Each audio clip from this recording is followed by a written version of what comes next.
अस्सलाम वालेकुम। हम Pakistan O levels Pakistan studies की एनवायरनमेंट ऑफ पाकिस्तान की कंप्लीट वीडियो सीरीज़ के साथ आपके सामने हाज़िर हैं। हमने इसका यूनिट 1 कंप्लीट किया था और आज उसके जो पास्ट पेपर्स हैं वो हम देखने जा रहे हैं कि यूनिट 1 के क्वेश्चंस किस तरह से आते हैं। तो उसके लिए आप लोगों के पास टॉपिकल होगा और उन टॉपिकल क्वेश्चंस को हम देख कर ये अंदाज़ा लगाना चाहेंगे कि हमें तैयारी कैसे करनी है इस चैप्टर की। तो प्लीज़ आप लोग ओपन कीजिए, पेज नंबर 1 खोलिए अपने पास। मेरे पास यहाँ तस्वीर में खुला हुआ है। ये सवाल बहुत आते हैं, ABCXYZ लिखा होता है, मैप बना होता है, ये सवाल बहुत आते हैं, हर पेपर में आते ही आते हैं।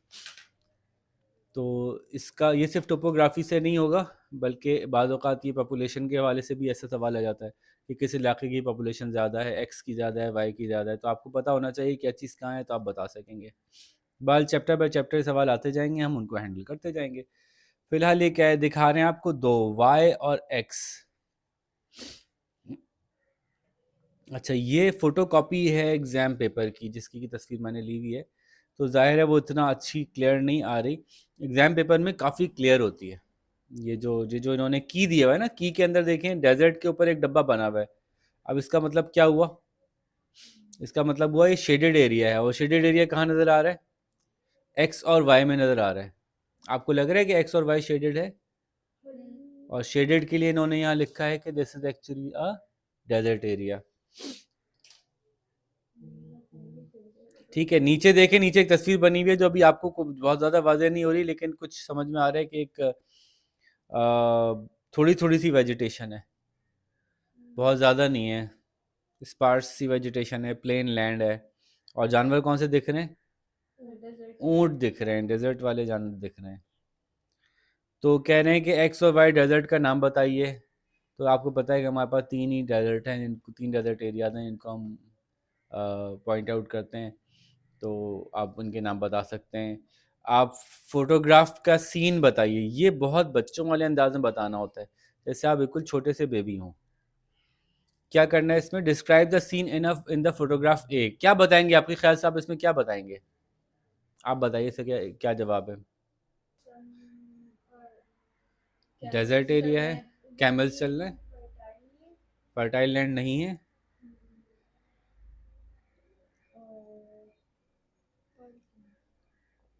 मैंने आपको कहा ना, हाँ बिल्कुल ऐसे ही बताना है। जो दिख रहा है वो बता दें बस।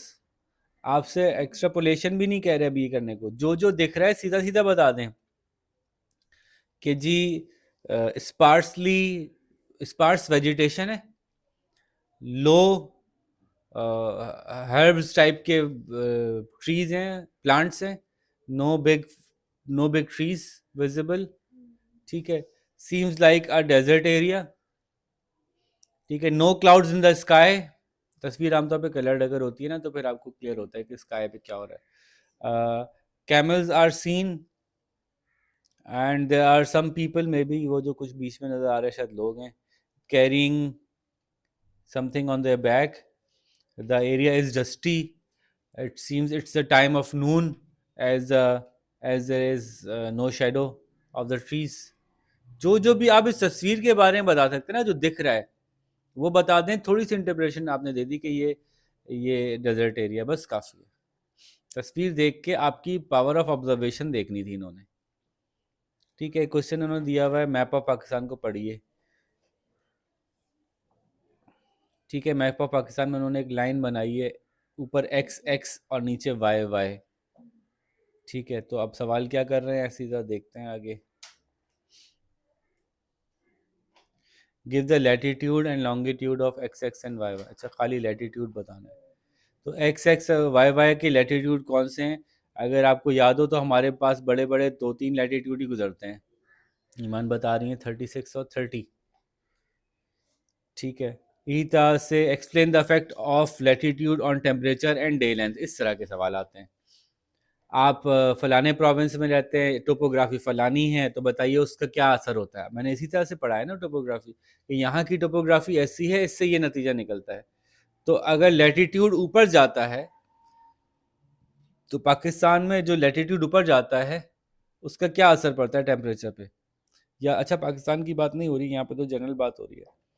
जनरली लैटिट्यूड, अगर हमने ये बात की थी ना जब हम बिल्कुल शुरू का पढ़ रहे थे कि इक्वेटर, इक्वेटर पे सबसे ज़्यादा लंबा दिन होता है आमतौर पे। इक्वेटर से जितना दूर हटते जाएंगे लैटिट्यूड, चाहे इक्वेटर से ऊपर जाते जाएं या इक्वेटर से नीचे जाते जाएं, तो टेम्परेचर कम होता जाएगा। सबसे ज़्यादा टेम्परेचर कहाँ होगा? इक्वेटर पे होगा। क्यों होगा ये बात याद है? क्योंकि अर्थ जब सन को फेस कर रही है तो equator is the point which is, या line, equator is the line which is facing the sun most of the times. तो इक्वेटर से जब दूर हटते हैं, चाहे ऊपर की तरफ दूर हटें चाहे नीचे की तरफ दूर हटें, ऐसे ऐसे टेम्परेचर ड्रॉप होता है और डे लेंथ भी कम हो जाएगी, क्योंकि वो सूरज से दूर हट रही है वो जगह। ठीक है। अच्छा, डे लेंथ जो है वो लॉन्ग लैटिट्यूड के साथ सीजन पे डिपेंड करती है। सर्दियों में जो इक्वेटर से नॉर्दर्न हेमिस्फेयर है उसकी डे लेंथ कम होती है, साउदर्न की बढ़ जाती है डे लेंथ। ये बात समझ आ रही है? क्योंकि सर्दियों में अर्थ, ये देखें ये अर्थ है ना, और मून बना लें किसी चीज़ को, मैं बल्कि यहीं आपको दिखाता हूँ कि सॉरी मून नहीं, सन, ये रहा सन, ठीक है, ये रही अर्थ, ऐसे स्पिन कर रही है अर्थ, ठीक है। ये नॉर्थ पोल है, ये साउथ पोल है, ज़्यादा टिल्ट कर दी लेकिन चलें थोड़ी वापस करते हैं। ये रही अर्थ, ये नॉर्थ पोल है, साउथ पोल है। ये कौन सा सीज़न है? ये सर्दियाँ हैं। सर्दियों में साउथ पोल जो है वो सूरज से करीब होता है, नॉर्थ पोल सूरज से दूर होता है, ठीक है।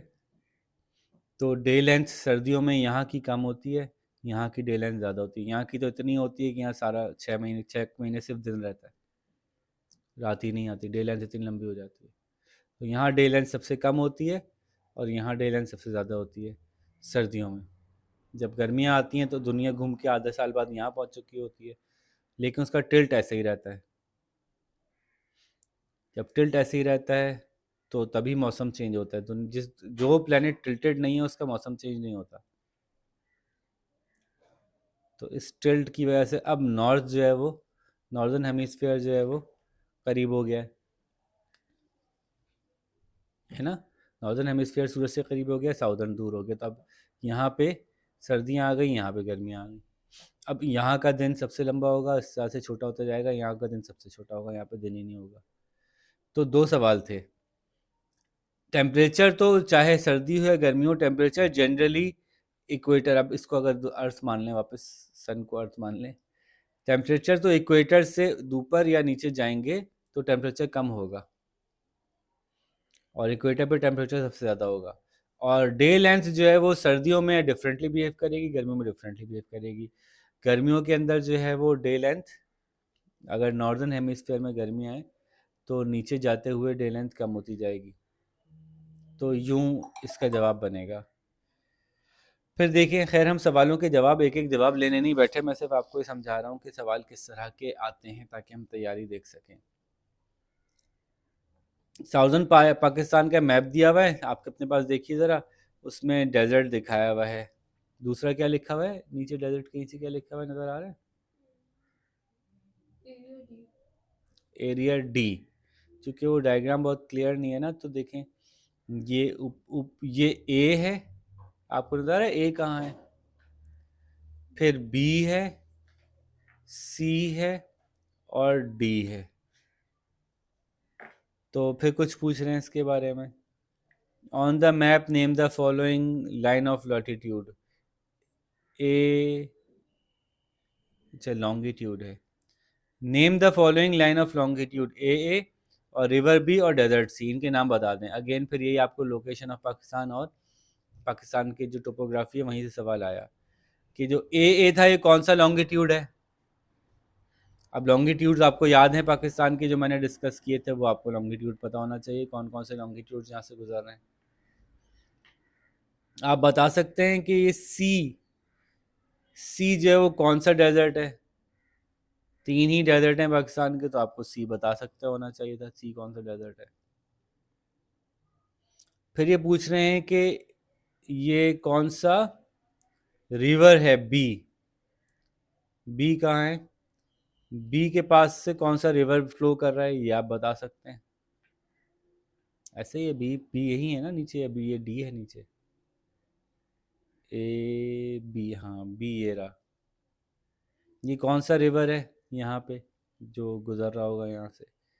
सो अगेन, अगर आपने टोपोग्राफी ठीक से देखी हुई है, रिवर्स आपने पढ़े हुए हैं, फॉरेस्ट पढ़े हुए हैं, अब देखें जो टोपोग्राफी हमने पढ़ी है ना, उसी टोपोग्राफी से मुतालिक हर चैप्टर के शुरू में कुछ मज़ीद मालूमात आएगी। अब ये ऐड होनी है मालूमात। अभी आपने क्या पढ़ा है कि पाकिस्तान को 6 रीजन्स में डिवाइड किया है, यही पढ़ा है ना आपने टोपोग्राफी के अंदर। अभी इसमें ऐड होगा, जब आप फॉरेस्ट का चैप्टर पढ़ेंगे तो इन 6 रीजन में फॉरेस्ट कहाँ कहाँ किस किस तरह के हैं, वो सवाल भी यहाँ ऐड हो जाएगा। हर चैप्टर में से कुछ सवाल जो है वो लैंड ऑफ पाकिस्तान में या टोपोग्राफी वाले सेक्शन में ऐड होता जाएगा। आपने पॉपुलेशन पढ़ा है, पॉपुलेशन भी यहाँ ऐड हो जाएगा। आपने जो है वो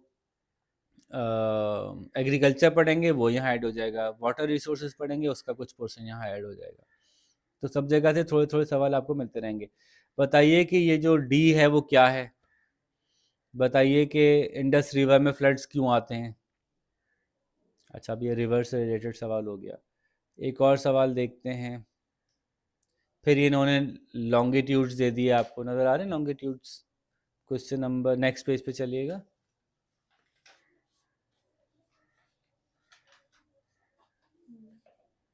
तो लेबल द फॉलोइंग, अफगानिस्तान कहाँ है, इंडिया कहाँ है, और 70 ई लॉन्गिट्यूड कौन सा वाला है?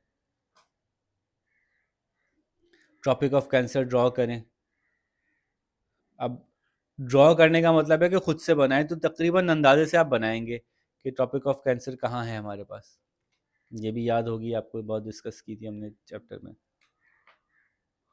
बताइए पाकिस्तान का जो लोकेशन है वो कहाँ है, south in relation to other countries, south और सेंट्रल एशिया के हिसाब से। तो हमारे साउथ में क्या है, सेंट्रल एशिया के अंदर हम कहाँ मौजूद हैं, हमारे इर्द गिर्द कौन से कंट्रीज़ मौजूद हैं, ये इन्फॉर्मेशन बताइए आप। चाइना से हम किधर पाए जाते हैं, हम उज़्बेकिस्तान ताजिकिस्तान वगैरह से कहाँ पाए जाते हैं। अब देखिए तस्वीर में डेजर्ट दिखाया हुआ है, पूछ रहे हैं डेजर्ट के मेन फीचर्स क्या होते हैं। डिस्कस किए हुए हमने मेन फीचर्स, याद है आप लोगों को? पानी का, बारिश का ना होना, सैंड ड्यून्स का होना, ठीक है, स्पेसिफिक किस्म की लाइफ, वहाँ पे लाइफ फॉर्म्स होती हैं, ख़ास जानवर ही सरवाइव करते हैं, ख़ास तरह के पौधे ही होते हैं। बस 3 नंबर का सवाल है, 3 पॉइंट्स पे ख़त्म हो जाएगा। वंस अगेन, मैं यहाँ पे जवाब डेवलप करवाने नहीं बैठा हूँ, मैं सिर्फ आपको क्वेश्चंस इंट्रोड्यूस करवा रहा हूँ ताकि आपका माइंडसेट बने कि किस तरह के सवाल आ रहे होते हैं, और आप फिर इन सवालों की एक एक करके प्रैक्टिस करते जाएंगे तो आपकी चैप्टर की तैयारी हो जाएगी। बताइए डेजर्ट एरिया में रहने के क्या क्या चैलेंजेस हैं? क्या ये मुश्किल सवाल है? ये सारे सारे एक जनरल नॉलेज टाइप के सवाल है ना, थोड़ा सा आपको ये अंदाज़ा हो गया कि किस इलाके की बात हो रही है, और फिर उसको लेके आपने सवाल जवाब करना शुरू कर दिए। आपसे डेजर्ट एरिया के प्रॉब्लम्स पूछ रहे हैं, वहाँ क्या क्या होते हैं। डेजर्ट एरिया के प्रॉब्लम्स हमने पूछे थे, तो हमने डिस्कस किए थे। हमने कहा था पानी नहीं होता, ओके। फिर हमने कहा था बारिश ना होने की वजह से लैंड किसी काम की नहीं रहती, एग्रीकल्चर के काम की भी नहीं रहती। रात में बहुत ज़्यादा सर्दी होती है, दिन में बहुत ज़्यादा गर्मी होती है। और अब इसकी वजह से लोगों को क्या इश्यूज़ होते होंगे? यहाँ पे कंस्ट्रक्शन करना मुश्किल है, यहाँ पे रोड्स बनाना बहुत मुश्किल है, यहाँ पे आबादी बहुत कम है, जिसकी वजह से यहाँ पे कोई भी फैसिलिटी बनाने की ज़रूरत भी नहीं महसूस की जाती। स्कूल्स नहीं हैं, हॉस्पिटल्स नहीं हैं, तो वो सारी चीज़ें यहाँ पे आप लिख देंगे। 4 नंबर का सवाल है, 4 से 5 पॉइंट्स पे जवाब ख़त्म हो जाता है। ठीक है? अच्छा, इन सारे सवालों के एक एक सवाल जो यहाँ हुआ है, हर सवाल की मार्क स्कीम मौजूद है, और मार्क स्कीम जो है वो ये बताती है कि एग्जामिनर आपसे क्या एक्सपेक्ट कर रहा है कि जवाब क्या होना चाहिए था। तो जब आप 3 से 4 दफ़ा मार्क स्कीम देखते हैं 3 से 4 सवालों की, तो बाकी सवालों की ऑटोमेटिकली आपकी अलाइनमेंट सेट हो जाती है कि ओह हो, ये पूछ रहे हैं इसमें। अब मेरे पास कुछ सवाल हैं, इसको मैं ऐसे ही इसको बंद करते हैं, मैं ऐसे ही डिस्कस कर रहा था आपसे। आपके टॉपिकल के अलावा भी मेरे पास सवाल हैं, मेरे पास कुछ टॉपिकल अपने थे। तो map of north west frontier province, NWFP पहले होता था, अब ये KPK हो गया, तो ये सवाल पुराना है, तभी NWFP कह रहे हैं इसको। तो उसमें पूछ रहे हैं, इन्होंने दिया हुआ है ABDE, C भी कहीं होगा, ये रहा C। तो देखें चित्राल, दीर, नॉर्दर्न एरियाज़, ये माउंटेनस एरियाज़ है, ये रहा पेशावर। तो बहुत जूम करके दिया हुआ है इन्होंने मैप। पूछ क्या रहे हैं, अच्छा साथ में ये बता दिया इन्होंने कि माउंटेनस रेंज यहाँ नज़र आ रही है, ये रिवर है पास है, प्रोविंशियल बाउंड्री है, ये एरिया ए है। तो बताइए एरिया ए क्या है, कौन सा इलाका है? तो आप बता सकते हैं, वेस्टर्न माउंटेन्स हैं पाकिस्तान के। अच्छा, वेस्टर्न माउंटेन्स में कौन सा इलाका है? आपका प्लेट्यू है, या कोई माउंटेनस एरिया ही है खाली? बलूचिस्तान का के माउंटेन्स हैं? कुछ मज़ीद आइडेंटिफिकेशन में चीज़ें ऐड कर सकते हैं तो आप कह सकते हैं यस बलूचिस्तान के वेस्टर्न माउंटेन्स, वेस्टर्न बॉर्डर्स, या आपका अ, अच्छा नहीं, बलूचिस्तान तो नीचे है, तो ये हमारा वो है Afghanistan border, Afghanistan border of NWFP है, जिसको हम KPK कहते थे। अच्छा, ये सवाल थोड़ा सा पुराना हो गया, अब शायद ये सवाल नहीं आएगा, क्योंकि ये चेंज हो चुकी है सिचुएशन। अब ये जो ये पहले इस इलाके को कहते थे FATA, अब ये मर्ज हो गया है सूबे के अंदर, तो अब ये सवाल इस तरह से नहीं आएगा। अच्छा, कंट्री बी कौन सा है, ज़रा बता सकते हैं हम? Country B is Afghanistan. उसके बाद रिवर सी कौन सा है, बता सकती हैं? तो जब हम रिवर्स पढ़ेंगे ना, ये रहा रिवर, जब हम रिवर्स पढ़ेंगे तो आपको ये समझ में आएगा कि रिवर कौन सा है एग्जैक्टली। हम एक एक चीज़ सारे रिवर्स पढ़ रहे होंगे। तो इससे मैंने कहा कि सिर्फ टोपोग्राफी पढ़ के सारे सवाल नहीं हो रहे होंगे, लेकिन आप अटैम्प्ट कर लें, आपको फ़ायदा होगा इससे। और इसकी मार्किंग स्कीम देख के भी, अगर कुछ कोई चीज़ आपके लिए बिल्कुल नई है कि यार ये तो हमने पढ़ा ही नहीं अभी तक, तो उसके लिए मार्क्स स्कीम देख के उसको अटैम्प्ट किया जा सकता है। उससे जब वो चैप्टर पढ़ रहे होंगे तो आपको उस चैप्टर में आसानी हो जाएगी कि हाँ ये तो मैंने किया था, ये यहाँ पे डिस्कस हुआ था। ठीक है, जैसे कि ये हुआ आपका क्वेश्चन नंबर 4 में पूछ रहे हैं range of mountain in D. तो आपको याद है माउंटेन डी, ये कौन से माउंटेन्स हैं? तो ये पता होना चाहिए आपको, जो आपके इस एरिया के कौन से माउंटेन्स मशहूर थे। फिर आपको मेजर पास जो यहाँ से गुज़र रहा है, तो सबसे मशहूर पास है जो यहाँ से गुज़रता है पेशावर के पास से, इसको हमने डिस्कस भी किया था। सबसे मशहूर पास है, दो ही ज़्यादा मशहूर हैं, एक खैबर पास मशहूर है, एक बोलान पास मशहूर है। बोलान पास बलूचिस्तान में, खैबर पास KPK में। रीता से एक सवाल ये आ रहा है, क्या दिखा रहे हैं इसमें, A और B और C, इंडस हाईवे रोड, ठीक है। तो पूछ क्या रहे हैं ये, अच्छा सिटीज़ बता दें, A B और C सिटी बता दें। ओके, ये भी मैंने आपको याद कराया था कि सिटी A B और C कौन कौन से हैं। थोड़ी सी रह गई, मैं फिनिश करके दे दूँ, साथ में चाय भी चल रही। ये लाहौर है, लाहौर का बॉर्डर करीब है इंडिया से। ये पेशावर है, जो जो इसके करीब था, अफगानिस्तान के करीब बॉर्डर पे था। ये कराची है, तो कराची के जस्ट बाद पहला शहर हैदराबाद आता है। तो इस तरह से हम ये चीज़ें याद हमें होंगी तो हम ऑटोमेटिकली करते जाएंगे। और कोई मिसाल ले लेते हैं, वंस अगेन ABCD, ये ज़्यादा, नेम द प्रोविंस A, कौन सा प्रोविंस है बता सकते हैं। रिवर B कौन सा है, मैंने आपसे कहा था याद कीजिएगा नीचे से ऊपर, ठीक है। तो वो तरतीब अगर आपको याद होगी तो आप उसका जवाब बता सकते हैं। क्वेश्चन नंबर C है प्लेट्यू C, ये कौन सा प्लेट्यू है मशहूर, इस पर काफ़ी बात की थी हमने। कौन सा प्लेट्यू है? पोटवा प्लेट्यू। अच्छा, और हमने फिर अब इन्होंने देखें, जब ये वाले सवाल होते हैं आइडेंटिफाई करने के, फिर किसी एक रीजन के बारे में तफसील पूछ लेंगे। अब बताइए two main centre of production of surgical, नहीं डी, ये तो दूसरा सवाल हो गया, इंडस्ट्री से आ गया। अच्छा, फिर आगे चलते हैं, shows a map of forest types in Pakistan. अब फॉरेस्ट, जैसे मैंने कहा था ना, हर टॉपिक में से कुछ सवाल ऐसे होंगे जो इसमें आएंगे। जैसे ये वाला सवाल का जो पार्ट B है, ये इंडस्ट्रीज में से आया है, सर्जिकल इंस्ट्रूमेंट्स कहाँ बनते हैं, ठीक है। तो ये पूछा गया है, तो ये आप जब इंडस्ट्री पढ़ेंगे समझ में आ जाएगी बात आपको। सिमिलरली ये सवाल फॉरेस्ट का है, लेकिन आ मैप के ऊपर रहा है। तो हर चैप्टर में कुछ ना कुछ मैप से रिलेटेड डिस्कशन है। अच्छा, मैं कुछ सवाल आउट ऑफ द वे जल्दी जल्दी से आपको बताता हूँ, थोड़ा सा पढ़ के सुना देता हूँ। हर सवाल की तस्वीर देने के बजाय कुछ मैंने कहा था ऐसे ही सुना दूंगा पढ़ के। तो मेरे पास एक सवाल ऐसा आया था जो मैं चाह रहा था डिस्कस करूँ। Describe the main features of the desert area shown in the figure. अच्छा, एक तस्वीर दी हुई है फिगर 1.3, उसमें पहाड़ बने हुए हैं, ठीक है।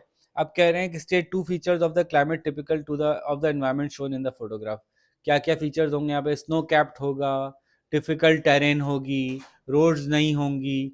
तो तस्वीर दे दी और पूछा यहाँ के किस तरह के हालात होते हैं। जैसे पीछे डेजर्ट के बारे में आया था एक सवाल इस तरह का। Suggest 2 ways in which latitude affects climate in Pakistan.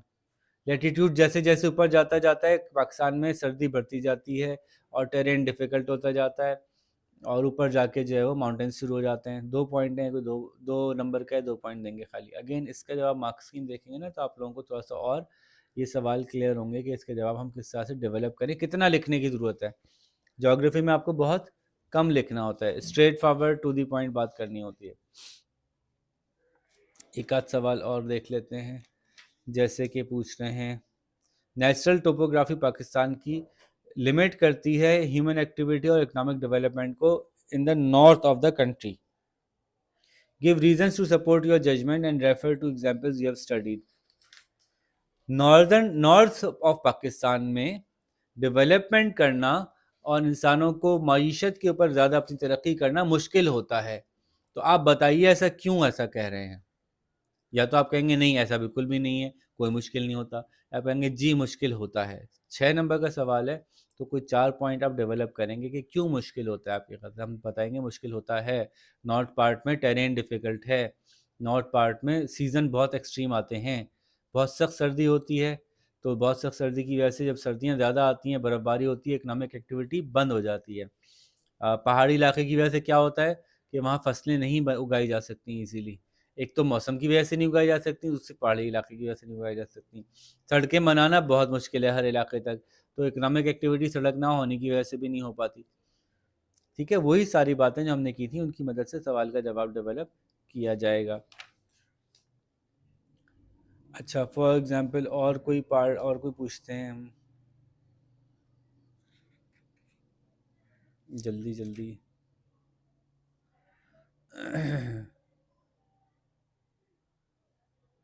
Map के ऊपर बताइए कि बलूचिस्तान प्लेटू कहाँ है, हिमालय रेंज कौन सी है, कराकोरम रेंज कौन सी है, सॉल्ट रेंज कौन सी है। तो एक मैप बना हुआ है, उसके ऊपर आपको ये बताना है। इसी तरह से define term topography, describe the natural topography of northern regions.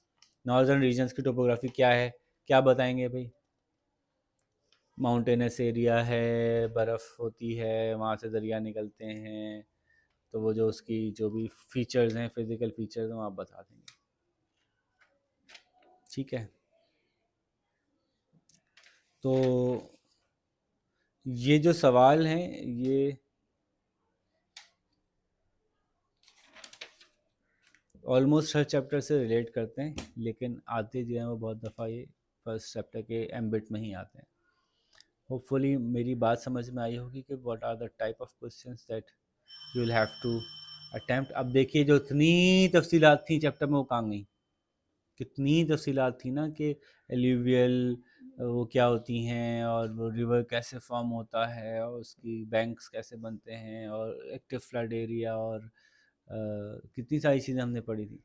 तो वो सारी चीज़ें सवालों में नहीं इस तरह से पूछी जाती। सवाल पूछने में ज़्यादा जो इंटरेस्टेड होते हैं वो ये होते हैं कि आपको लोकेशंस पता हो कि किस जगह पे क्या चीज़ें हैं, और आपको पता हो कि जिस जगह के बारे में बात कर रहे हैं वहाँ के फीचर्स क्या होते हैं। ये मेन मेन जो थीम है ना इस चैप्टर का, इस यूनिट का, वो यही है। तो होपफुली मैं समझा पाया हूँ अपनी बात को, आपको कन्विंस कर पाया हूँ। अब आप इसके जितने भी टॉपिकल क्वेश्चंस हैं वो सॉल्व कीजिए, एक सवाल सॉल्व कीजिए, उसके बाद आप उठा के देखिए मार्क स्कीम। पूरा अच्छा किया आपने, वेरी गुड। अच्छा नहीं किया कोई बात नहीं, फिर अगला सवाल उठाइए, उसको सॉल्व कीजिए, उठा के देखिए मार्किंग स्कीम।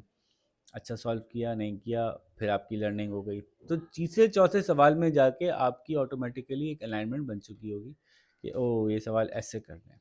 ठीक है, तो let's meet after doing that. हम अगले चैप्टर के साथ आपसे मुलाकात करेंगे, तब तक अपना ख्याल रखिएगा। अल्लाह हाफिज़।